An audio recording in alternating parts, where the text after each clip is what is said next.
Hello everyone, my name is Irina De Vicente. I'm a Russian folk artist and today we are going to paint flowers. I'm sure you have never painted such flowers because it is a very old traditional Russian technique. More than 300 years ago, Russian masters painted wooden plates, bowls and even furniture in this style. We still have factories in Russia producing wooden goods in this style. In Russian museums you can find big sections with these folk art exhibitions.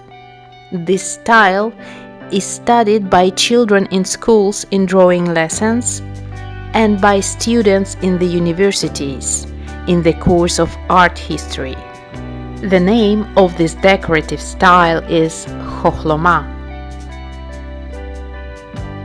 And today I'm going to teach you how to paint in this technique at home with a very simple kit of materials.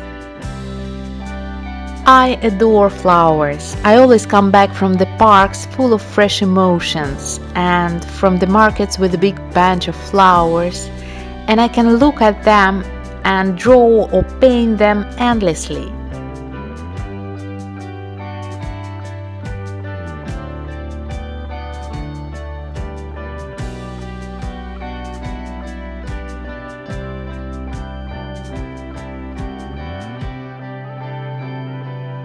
And how interesting it is to paint flowers in decorative style. You always get something fabulous, fantastical, like a scarlet flower from a fairy tale. To enjoy this class, you don't need any experience in hand painting. I'm going to show to you the correct position of a hand, as Russian masters of Khokhloma used to do. 5 basic elements, and tell you about canons and rules of Khokhloma.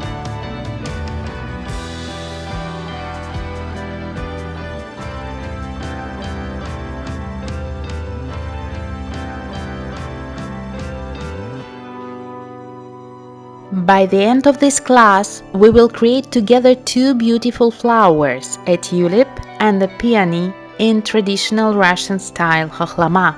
And from this moment you will be able not only to paint different botanical compositions in Khokhloma style, but you will also be prepared for other types of Russian folk painting. And we have a lot, because most of them use the same basic elements.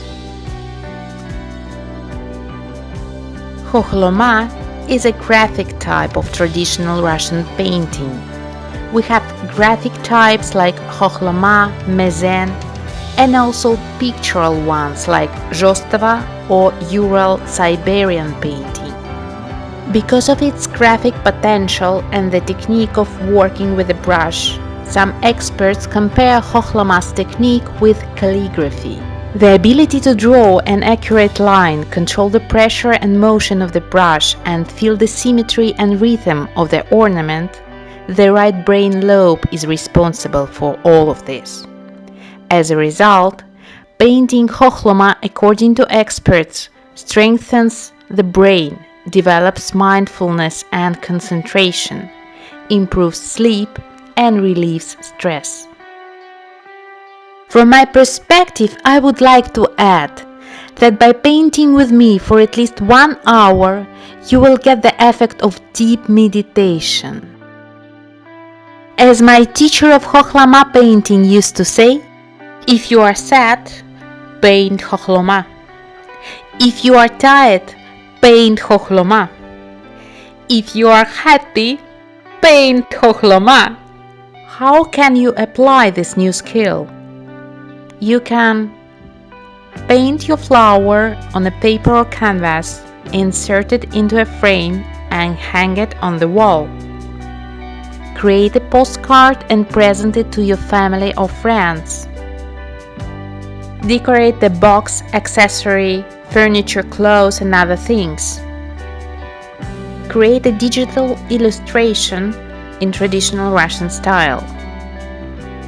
I would recommend this class for Beginners without any experience in painting, because I'm going to walk you through the basics step by step from easy things to more complicated. People who like handicrafts to decorate their homes and create interesting souvenirs for their families and friends, or simply make something for pleasure. People under stress at work or from their home routine as an alternative way to relax without special exercises, just by creating a beauty. Parents who want to spend time with their children not only with the pleasure but also with the health benefits for both themselves and their children. Also, experienced painters and illustrators who want to learn new techniques and ideas are very welcome in my class. Are you ready to get your portion of positive emotions and relaxation? Then let's get started immediately. I will be waiting for you in my class.